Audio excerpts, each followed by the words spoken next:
बुद्ध भिक्षु की प्रेरणादायक कहानी। कई साल पहले एक छोटे से गांव में एक बुद्ध भिक्षु रहते थे जिनका नाम आनंद था। आनंद अपने ज्ञान, सादगी और करुणा के लिए पूरे गांव में प्रसिद्ध थे। गांव के लोग अक्सर अपनी समस्याओं के समाधान और जीवन की गहराइयों को समझने के लिए उनके पास आते थे। गांव के एक युवक राहुल, जो हमेशा चिंताओं और परेशानियों से घिरा रहता था, सुना कि आनंद भिक्षु से मिलने से जीवन की उलझनों का हल मिल सकता है। एक दिन राहुल ने अपने मन की उलझनों को सुलझाने के लिए हिम्मत जुटाई और आनंद भिक्षु के पास पहुंचा। राहुल ने भिक्षु से पूछा, गुरुजी, मुझे हमेशा दुख और कष्ट क्यों झेलना पड़ता है? मेरा मन हमेशा अशांत रहता है। जीवन में शांति और खुशी कैसे प्राप्त करूं? आनंद भिक्षु ने राहुल की बात ध्यान से सुनी और एक मधुर मुस्कान के साथ कहा, राहुल, कल सुबह मेरे साथ पहाड़ी पर चलो, मैं तुम्हारे सवाल का उत्तर दूंगा। अगले दिन सूरज की पहली किरणों के साथ राहुल और आनंद भिक्षु पहाड़ी की ओर चल पड़े। पहाड़ी का रास्ता कठिन और पथरीला था, लेकिन आनंद भिक्षु शांत और दृढ़ता से चल रहे थे। रास्ते में उन्होंने देखा कि एक बड़ा पत्थर रास्ते में पड़ा हुआ है, जो उनके रास्ते को अवरुद्ध कर रहा था। आनंद भिक्षु ने कहा, राहुल, क्या तुम इस पत्थर को हटाने में मेरी मदद कर सकते हो? राहुल ने हाँ में सिर हिलाया और पूरी शक्ति से पत्थर को हटाने की कोशिश करने लगा। उसने पत्थर को धक्का दिया, उसे उठाने की कोशिश की, लेकिन पत्थर बहुत भारी था और राहुल असफल हो गए। थक हार कर राहुल ने कहा, गुरुजी, यह असंभव है, मैं इसे हटा नहीं सकता।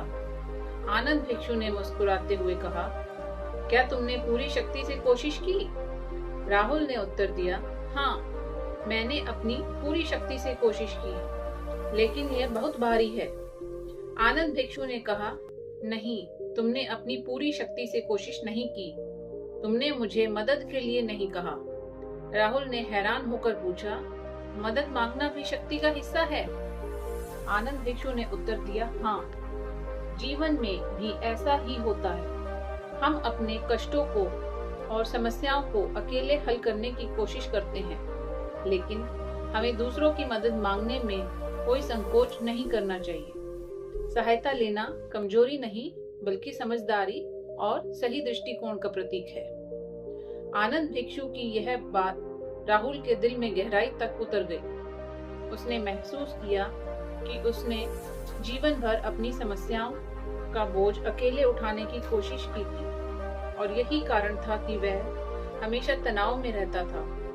उसने सीखा कि जीवन में शांति और खुशी पाने के लिए हमें अपनी समस्याओं को साझा करना चाहिए और दूसरों की मदद लेनी चाहिए।